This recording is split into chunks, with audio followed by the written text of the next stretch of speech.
There are not many men of whom you can say that they changed the course of history, but the man whose memory is being celebrated here today was certainly one of them. He landed here at Samsun on the Black Sea coast of Turkey on the 19th of May, 1919. His name was Mustafa Kemal, and he'd come to start a war of liberation.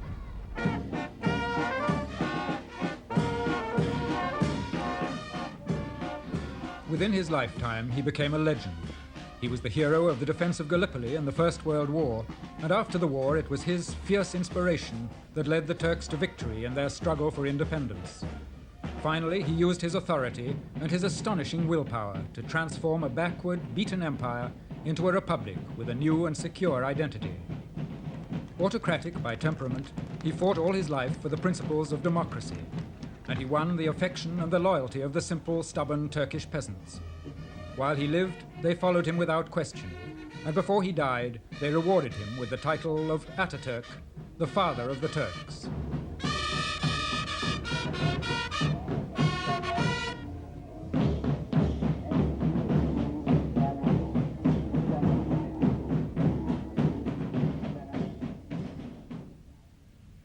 Mustafa Kemal was born in 1881 in Salonika, now the second city of Greece, but at that time still part of the Turkish Ottoman Empire. It was a cosmopolitan city where a quick-witted boy could learn much about the forces which were pulling the empire apart from within. And Mustafa Kemal was just such a boy, critical from the outset of the hidebound ways of the past, instinctively in tune with the progressive movements of thought taking shape around him. He came from a lower middle-class family who lived in this house overlooking the city. His father was a minor official, an ineffectual character who died while Mustafa Kemal was only a child. His mother was made of sterner stuff, but even she found him hard to handle.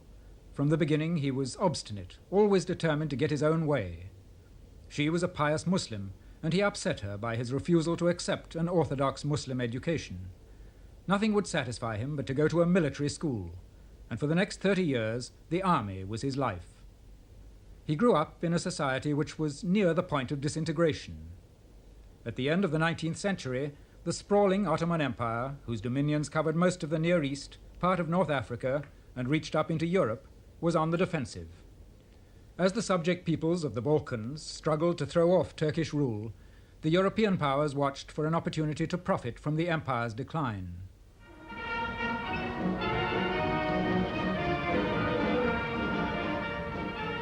Eager to extend Germany's influence to the east, Kaiser Wilhelm was posing as Turkey's friend, and the Turkish army was being trained by German advisors.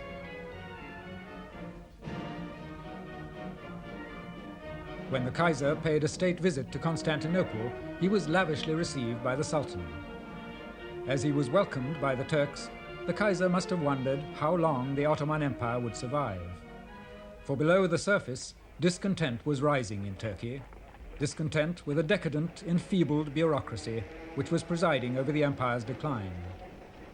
Mustafa Kemal became aware of this discontent when he entered the military academy in Constantinople, and he found himself at once in sympathy with it. He joined eagerly in the activities of a secret society, writing articles for its underground newspaper. Characteristically, he criticized his colleagues for being too moderate. With his forceful personality and his penetrating blue eyes, he insisted always that he knew best. His ideas must predominate. Even among his closest friends, the young officers who were to collaborate with him in the great days that lay ahead, Kemal's belief in his own destiny was something of a joke. One of them was Ali Fethi, whose son, Professor Osman Akyar, tells the story of how a group of them sat one day in a cafe discussing the future. One wanted to become Minister of War, the other wanted to be a general, another wanted to be an ambassador, and my father was among them also. Finally, Atatürk had not spoken up to that time, and somebody turned to him and asked him what he would like to be. And he said, "I'm going to be the one who's going to appoint you to all these posts in the future." And everybody started laughing. But his opportunity was not far off. When the First World War broke out and Turkey joined in at Germany's side, he begged to be given an active post. He was appointed to the command of a division under the German general Liman von Sanders. Its headquarters were to be at Gallipoli. At the beginning of 1915, there was a stalemate on the Western Front. Winston Churchill proposed a scheme for an expedition to capture Constantinople and open a back door into Central Europe. The approach to Constantinople lay through the narrow strait of the Dardanelles. The War Cabinet in London decided to launch a naval expedition to bombard and take the Gallipoli Peninsula.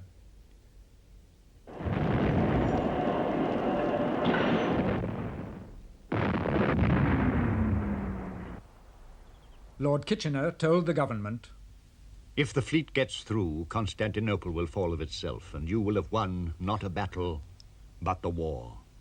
The Dardanelles were guarded only by a series of ancient forts. But although a British fleet attacked in February and again in March, it was unable to get through. The task was too much for the Navy alone, and so an army was hastily gathered and sent out to reinforce it. The problem for the Turks was to know where to expect the Allied attack. To cover all eventualities, Liman von Sanders had distributed his forces from north to south of the Straits. In the event, it was Mustafa Kemal's force which was to play the decisive role, for the British landed their main force on the west coast opposite the place where his division was in reserve. Early on the morning of the 15th of April 1915, reports began to come in of scattered landings at several points. Kemal led one battalion up towards the ridge of Chunuk Bair, from which he could look down to the beaches on the west coast. This was the decisive moment of the battle, and it was also a turning point in Mustafa Kemal's career. From the fighting that followed, he was to emerge as a national hero. This low hill dominates the peninsula. If the Allies could capture it, they would command the narrowest part of the straits, and then nothing could prevent the British fleet from forcing the Dardanelles. Mustafa Kemal realized this and acted swiftly, and what he did that morning decided the outcome of the battle.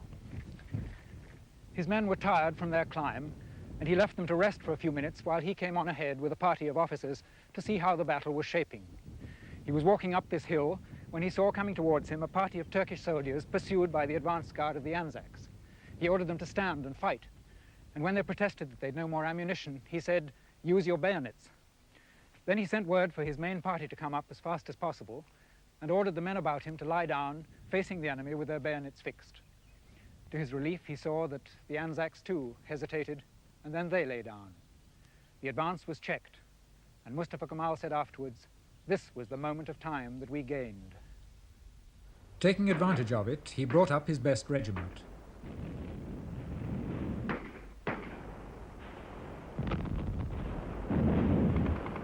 Then, without waiting for orders, but trusting to his instinct that this was the key moment of the battle, he threw in all his reserves. During the fighting, Kemal was everywhere himself, inspiring his men with his own indomitable spirit. "I don't order you to attack. I order you to die.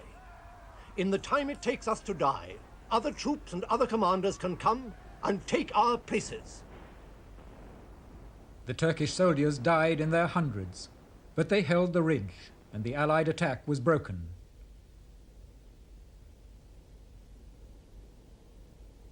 The Anzac commander proposed an immediate evacuation, but the commander-in-chief, Sir Ian Hamilton, told him, "You've only to dig, dig, dig, until you're safe.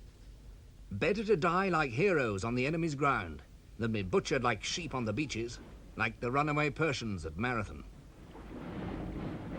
3 months later, in August, Hamilton launched one more attack, with fresh landings at Suvla Bay and a renewed assault on the ridge at Chunuk Bair. This time, the Anzacs won the ridge and held it for 2 days. The Turks were discouraged and exhausted, but Kemal urged an immediate counterattack. "This is our only chance. If we lose it, we may well be faced with total disaster." Liman von Sanders agreed with him. That evening I gave command of all the troops in the section to Colonel Mustafa Kemal. He was a leader that delighted in responsibility. I had full confidence in his energy. Again, the moment was critical, and the situation that faced him was a daunting one. It was not easy to shoulder such a responsibility, but as I had decided not to survive my country's destruction, I accepted it proudly. Once again, his energy and assurance rallied the Turks for a supreme effort, After a night of hurried preparations, Kemal led a dawn attack on Chunuk Bair, overwhelming the Allied line and driving the British off the ridge.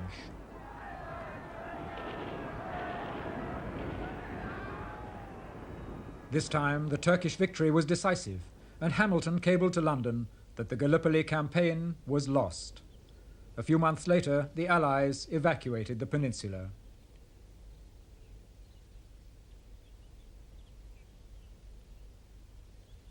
The British official historian later observed of Kemal, Seldom in history can the exertions of a single divisional commander have exercised so profound an influence, not only on the course of a battle, but perhaps on the fate of a campaign and even the destiny of a nation.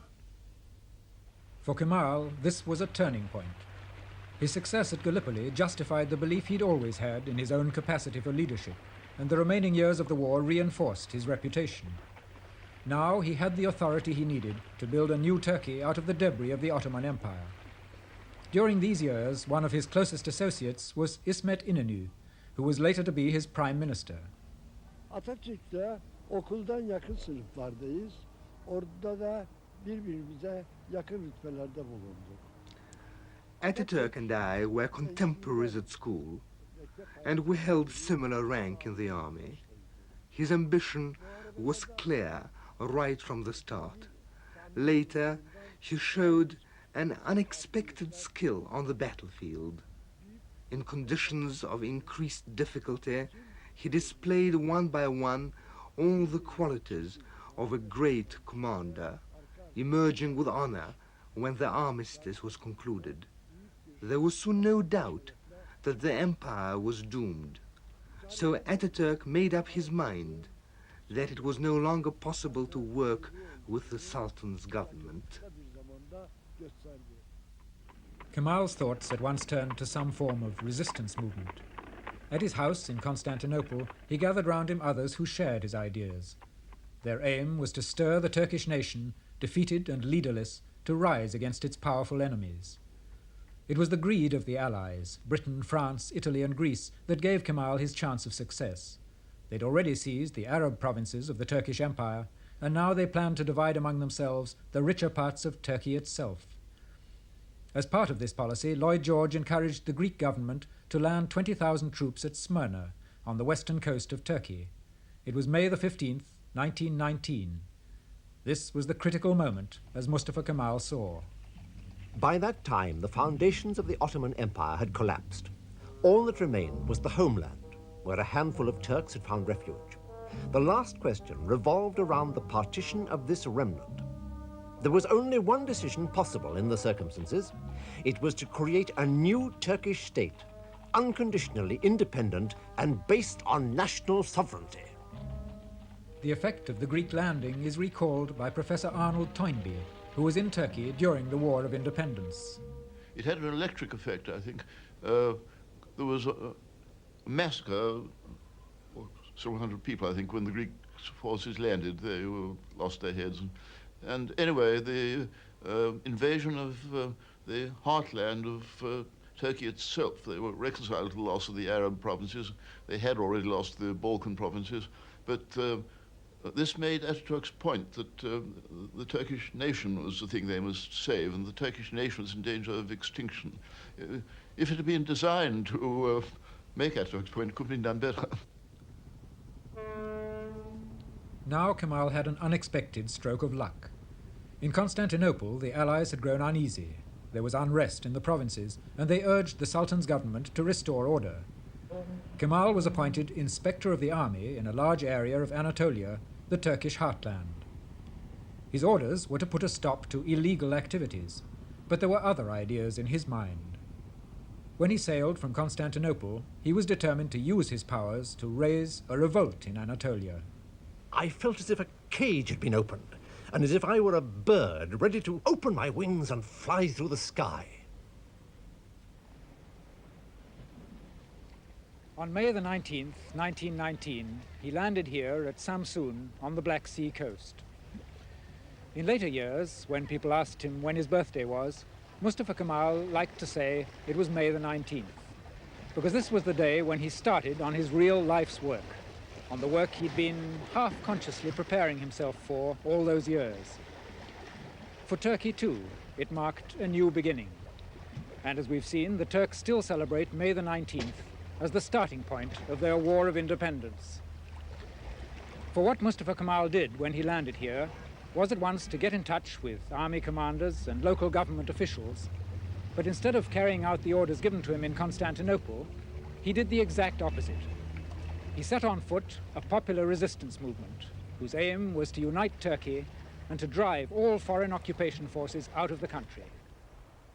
After a week, he moved inland to Amasya, a little town dramatically situated in a gorge in the mountains beneath its ruined citadel. Here he would be safer from pursuit, for by now the government was well aware of its mistake in letting him go and was pressing for his recall. Ignoring the orders from Constantinople, he appealed openly to the people of Amasya to join his new resistance movement. Citizens of Amasya, if the enemy tries to land in Samsun, we must pull on our peasant shoes, we must withdraw to the mountains, we must defend the country to the last rock.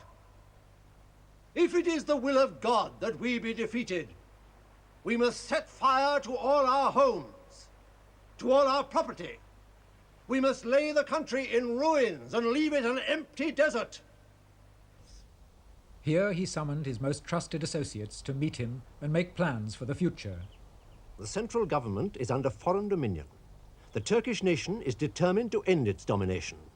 We must therefore call a representative congress at Sivas. Sivas was a central rallying point, but communications were primitive. There was no railway, and the delegates who joined Kemal here had to travel great distances by carriage or on horseback over the rough Anatolian roads. In this ancient town, amongst the monuments of Turkey's Seljuk past, the delegates met to give formal sanction to the movement of popular resistance. The Congress took place in a secondary school on the 4th of September 1919. After electing Mustafa Kemal as their chairman, they approved the terms of a historic national pact.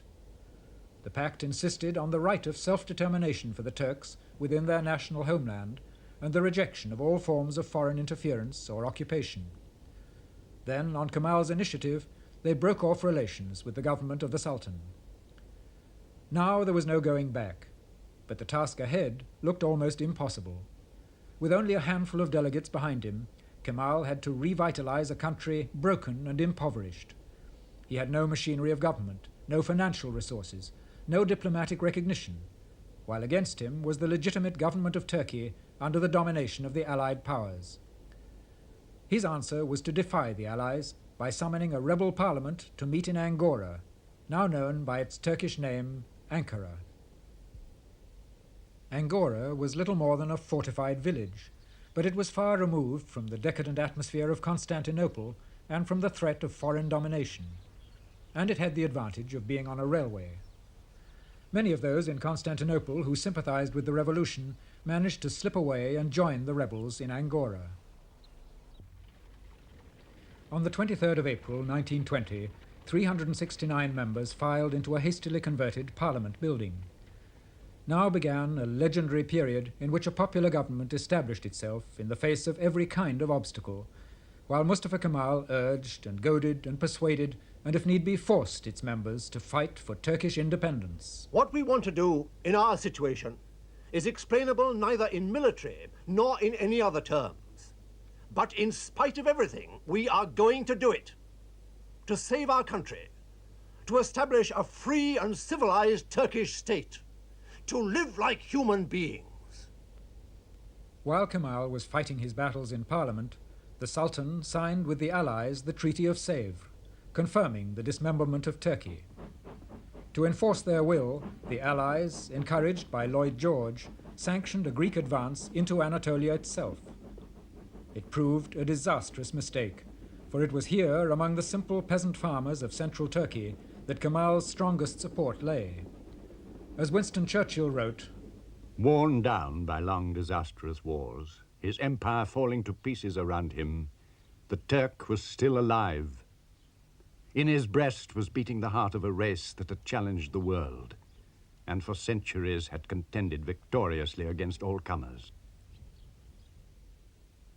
the Greeks occupied Brusa and moved forward to Eskişehir and Afyon to control the vital railway line to Angora.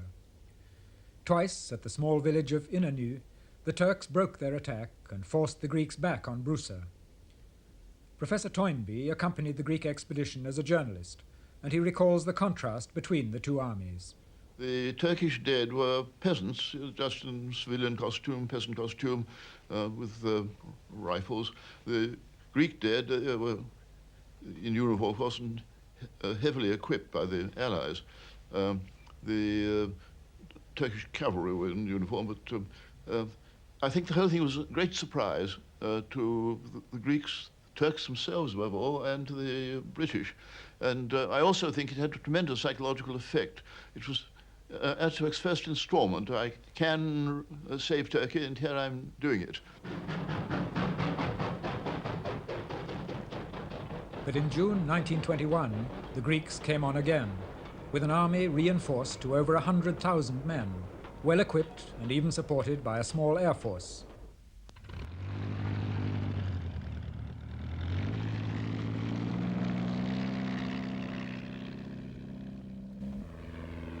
This time they captured Afyon and Eskişehir and came within striking distance of Angora itself. Kemal studied the Turkish defenses and at once ordered a general retreat. It was an alarming decision, but Kemal saw there was no choice, as his army had little equipment and no reserves. Now followed the most desperate phase of the War of Independence. Armed with special powers from the Assembly, Kemal called for a tremendous effort of national mobilization. The response was immediate and spontaneous. From all over Anatolia, the peasants came forward in their thousands. To meet the desperate shortage of equipment, workshops were improvised and blacksmiths were set to work making weapons.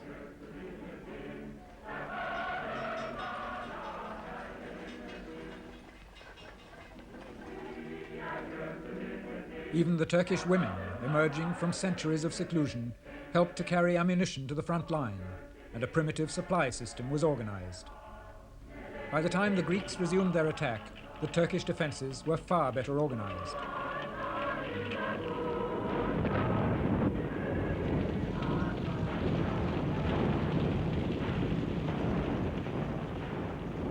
The Greeks had involved themselves in a situation where anything short of decisive victory was defeat.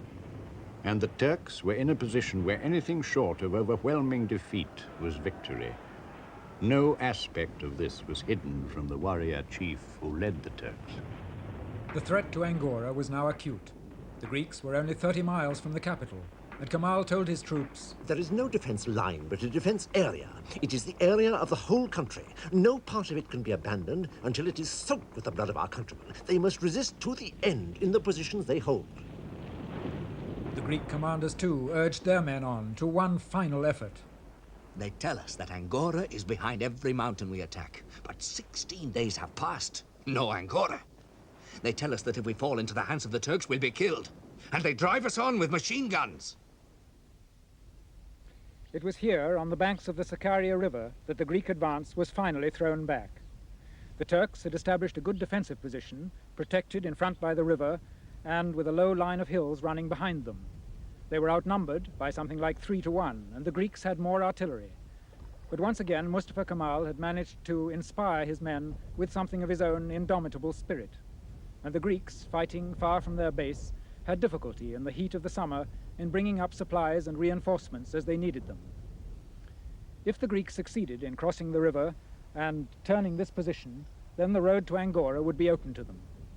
Several times they managed to penetrate the Turkish lines, but each time Mustafa Kemal, in spite of the fact that on the eve of the battle he'd fallen from his horse and broken a rib, managed to rally his men.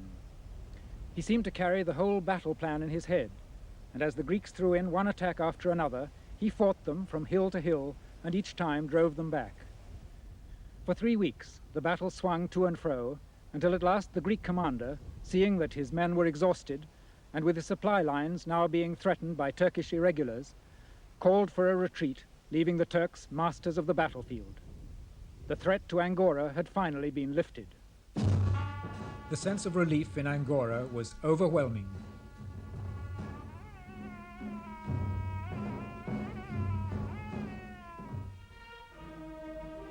Now all that remained was to drive the occupation force out of Turkey altogether.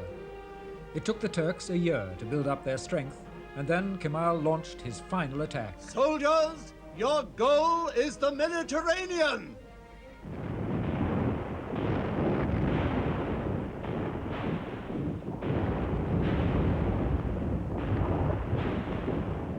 The attack took the Greeks by surprise, and almost at once they were in headlong retreat.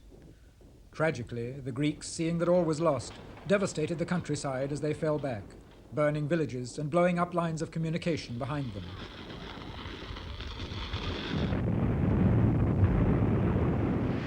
An eyewitness described the scenes as the Greeks fell back. They went to pieces altogether. It was a sickening record of bestiality and barbarity. There was little to choose between the two races, Greek and Turk. Permeating the atmosphere as the Turks advanced down the valleys was the stench of unburied bodies, of charred human and animal flesh.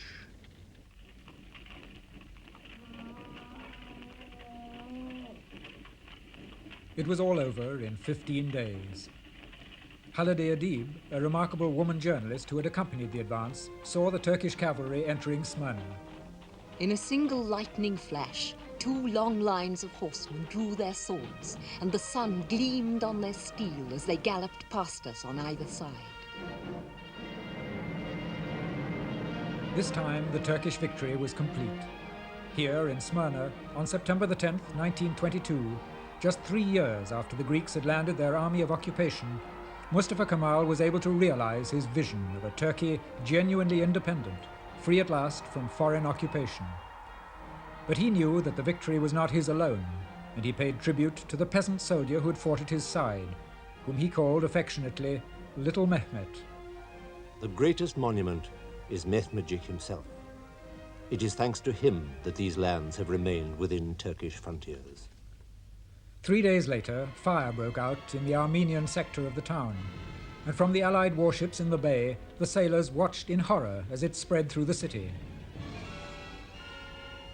The surface of the sea shone like burning copper.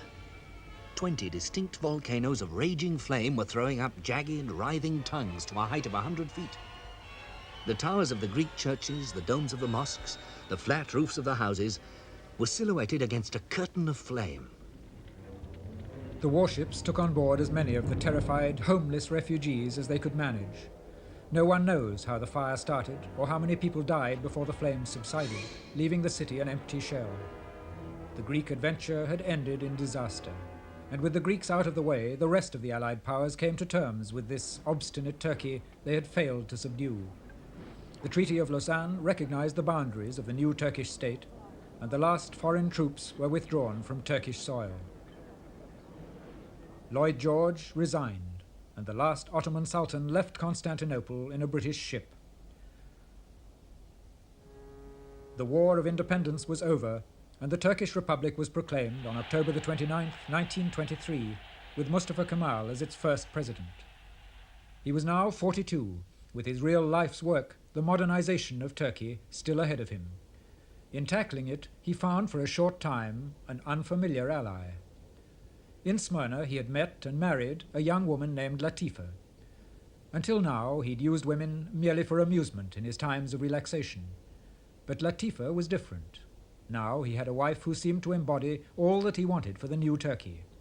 She was intelligent and emancipated, and when she traveled with him through the country, he was proud to present her, unveiled, as a symbol of the future.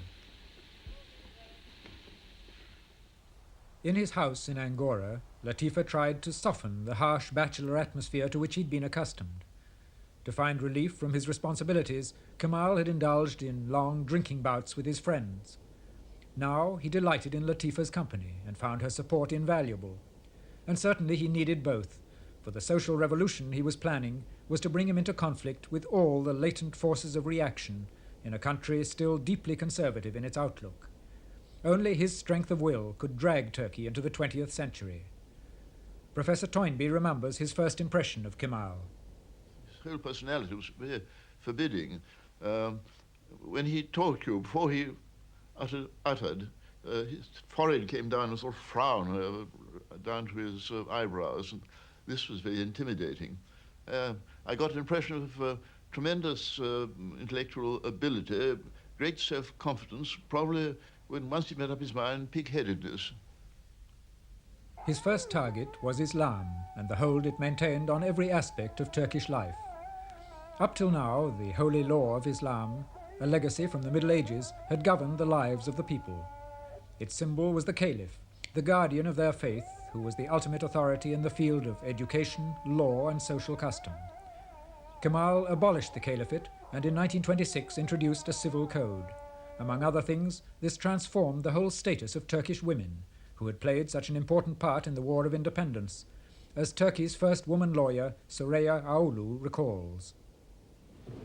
During the Independence War, Turkish women worked very hard to help to the Turkish army, carrying their ammunition, looking after the wounded soldiers, and especially fighting besides this, their brothers, fathers, and sons. Some of them even were killed during the war. This was tremendously significant, for until then the position of women in Turkey had hardly altered since the days of the Prophet. Veiled and secluded, deprived of education and of any social contact outside the limits of the family, they could play no part in the wider life of the community. Now, both by legislation and by social change, he tried to bring Turkish women out of their seclusion, urging them to abandon the veil, winning them the right to education and eventually to vote alongside their husbands. If henceforward the women do not share in the social life of the nation, we shall never attain to our full development. We shall remain irremediably backward, incapable of treating on equal terms with the civilizations of the West. It was a paradox that Kemal's own emancipated wife was not with him to witness these changes. For all his progressive ideas about a woman's place in society, Kemal couldn't make his own marriage work. A wife with ideas of her own upset the pattern of his household. The habits of the barrack room were too deeply ingrained, and he found it intolerable that she should try to check his drinking, should object to his choice of friends, both men and women, and criticize him in front of others. In 1925, after only 2 years of marriage, he divorced her. I think if his wife was a little more tolerant, it would go on. But as she was in love with him, she couldn't be as tolerant as we are expecting. Otherwise, it would go on well, and she was very young. If she was a little elder, perhaps she would understand also that Atatürk had some kind of customs that it wasn't very easy to change in a short time. With those who opposed his reforms, Kemal was both persuasive and dictatorial, as Halide Edeb remembers. He was by turns cynical, suspicious, unscrupulous, and satanically shrewd. He bullied, he indulged in cheap street corner heroics. Of course, one knew all the time that there were men around him who were greatly his superior in intellect and far above him in culture and education. But though he excelled them in neither refinement nor originality, not one of them could possibly cope with his vitality. And it was this alone that made him the dominant figure. His personal authority was enormous, based as it was on his prestige as the liberator of his country. But now that the national emergency was past, those who had helped him to victory came increasingly to resent his dictatorial methods. The strength was his strength of will, his power of persuading or inspiring people to do the impossible. But this went along with, I must be the man to do it all. And he was pretty cold-blooded. As long as he desperately needed them, and he did need this handful of able men and women he had around him at Ankara, as long as he needed them before the war with the Greeks was won, he didn't break with them. But the moment the war was won and the pressure was off him, then he turned on them and turned them out, made it impossible for them to stay in Turkey, or already exiled them. This, I think, was pretty mean and black mark. Despite the opposition of his friends, Kemal pressed on with a program of reforms which covered every aspect of Turkish life. Some of his reforms were apparently trivial, like the abolition of the fez. But the fez, the traditional headgear of the Turkish Muslim, was the symbol of everything that Kemal wanted to do away with. Deliberately, he went out into a particularly conservative area wearing a hat and insisting that those with him did the same. His object was to turn Turkey's face away from the east and towards the west. This grotesque mixture of styles is neither national nor international. A civilized international dress is worthy and appropriate for our nation, and we will wear it. Boots or shoes on our feet, trousers on our legs, shirt and tie, jacket and waistcoat, and of course, to complete these, on our head, a cover with a brim. I want to make this clear. This head covering is called hat. His most ambitious reform altered the whole basis of Turkish education. The Arabic lettering in which every book in the country was written was abandoned in favor of a modified Latin script. Our rich and harmonious language will now be able to display itself with new Turkish letters. We must free ourselves from these incomprehensible signs that for centuries have held our minds in an iron vice. He himself travelled long distances out into the countryside with blackboard and chalk to teach the nation how to read and write. Kemal's objective was not only to educate, but to open a channel of communication with the West. With the same idea, he ordered the adoption of surnames, which until then were unknown in Turkey, and himself took the name of Atatürk, meaning Father of the Turks. A new national pride was developing, and towns which had been called by European names, like Angora and Constantinople, were now universally known by their Turkish names, Ankara and Istanbul. In everything, Atatürk took the lead himself, building railways, encouraging industry, planning factories, demonstrating new methods of agriculture. In the short space of 6 years, he had turned the structure of the state upside down. It had almost been too much for the patient Turkish people, and now the strain began to tell on Kemal himself. By the mid-30s, his powers were failing. Years of hard drinking and the incessant demands he'd made on his own energies had undermined his health.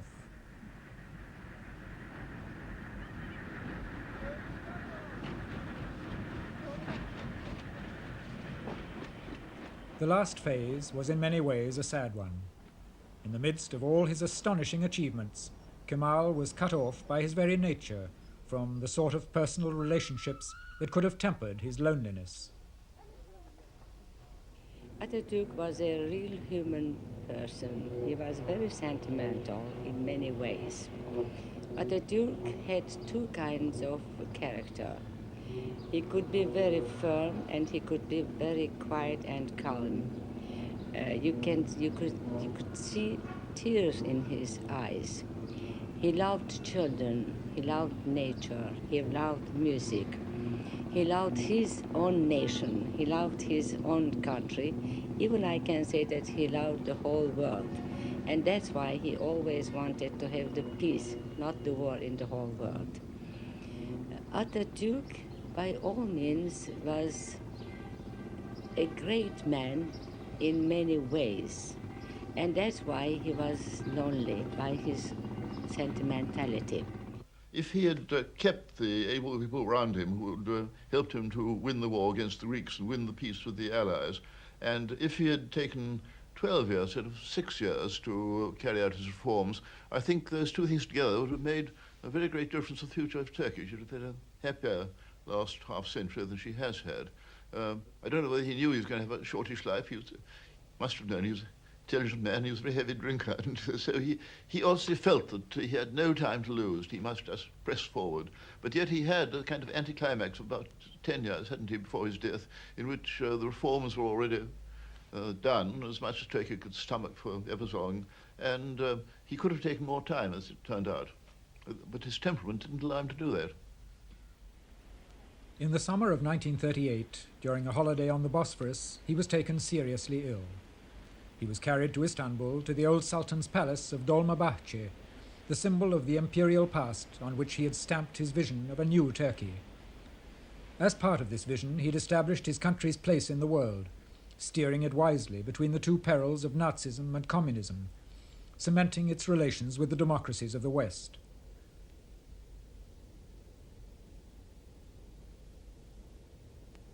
Even now, his work done, he found it hard to give up, but he could feel power slipping from his grasp. His doctors had diagnosed cirrhosis of the liver, and his strength was ebbing away.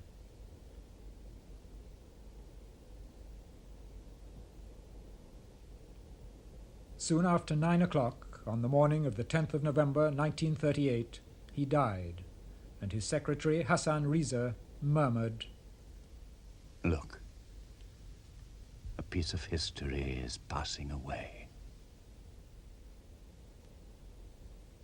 For Atatürk himself, the clock at last had stopped. But the train of events that he'd set in motion went on in the life of a country to which he'd given a new destiny.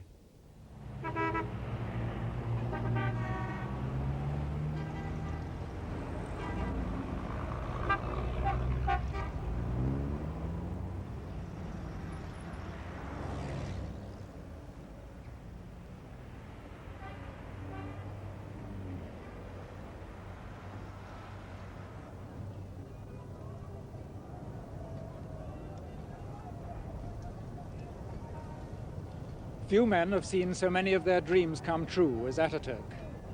Looking out over this modern capital of Ankara, it's hard to imagine that 50 years ago there was just a village here, round the old citadel, and nothing else.